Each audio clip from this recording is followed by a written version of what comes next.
एक गांव में मीरा नाम की एक लड़की रहती थी।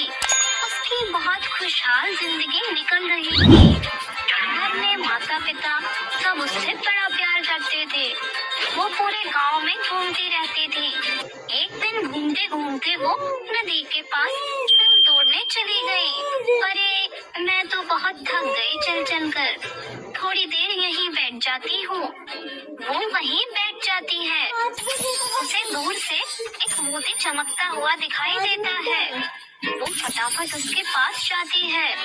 उसको नहीं पता था ये कोई आम मोती नहीं है, ये है जादुई मोती। मीरा उसको छू देती है और उसको छूते ही अलग ही दुनिया में पहुंच जाती है। अंदर की दुनिया। समुंदर के अंदर एक जादुई शहर था, जहाँ बहुत सुंदर सुंदर जलपरियाँ थी, मछलियाँ थी, जानवर रहते थे। वो घूमते घूमते पहुंच जाती है राजमहल।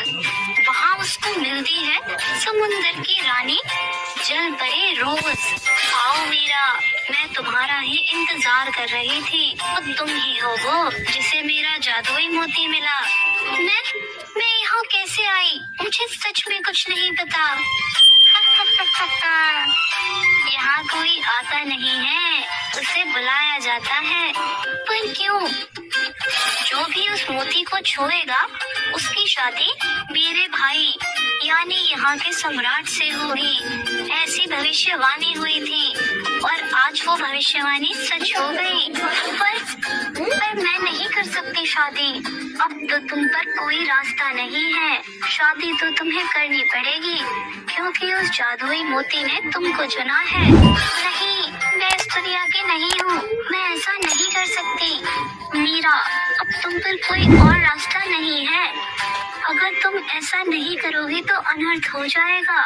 चलो छोड़ो सब, मैं तुम्हें अपने भाई से मिलवाती हूँ। मुझे नहीं मिलना किसी से। आप क्यों नहीं समझ रहे हो? तुम चिंता मत करो, थोड़े दिन यहाँ गुजारो, यहाँ घूमो फिरो। तुमको इस जगह के साथ साथ मेरे भाई से भी प्यार हो जाएगा।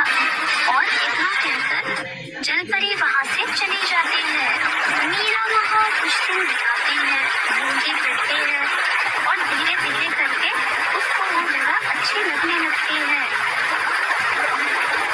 और एक दिन उस जलपरी का भाई यानी वहाँ का सम्राट उससे मिलता है और वो भी उसको पसंद करने लगते हैं और उन दोनों की शादी हो गई।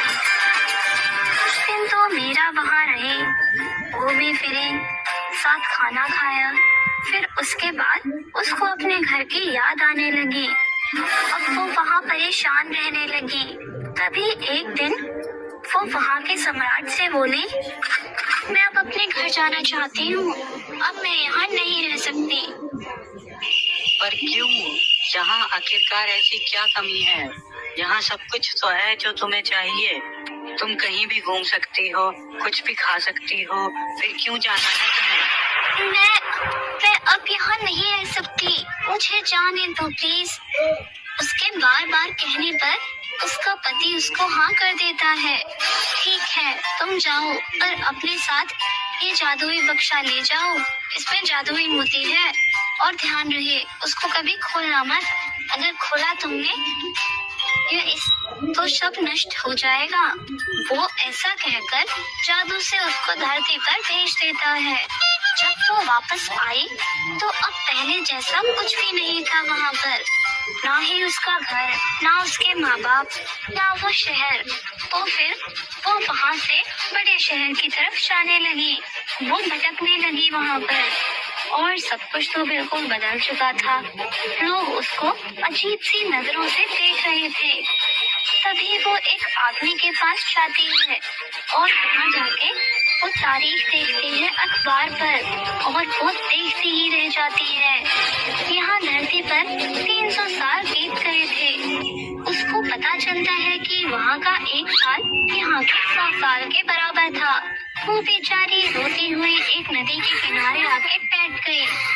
सोचती है अब कुछ नहीं बचा यहाँ, ना उसका पति, ना उसके माँ बाप। अब क्या ही मतलब है जीने का। तभी उसको याद आता है उसके पास एक जादुई मोती है जो उसके पति ने उसको दिया था।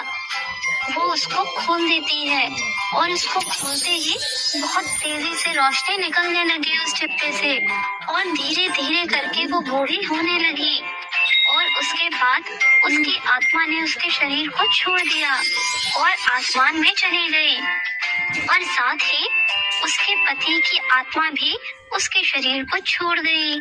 तो जब मीरा ने उस जादुई मोती को छुआ था तो उन दोनों की आत्माएं उस जादुई मोती के जादू से जुड़ गई थी। अब वो दोनों अपनी इस दुनिया में तो खत्म हो गए और वो एक नई दुनिया में दोबारा मिले और फिर वहाँ खुशी खुशी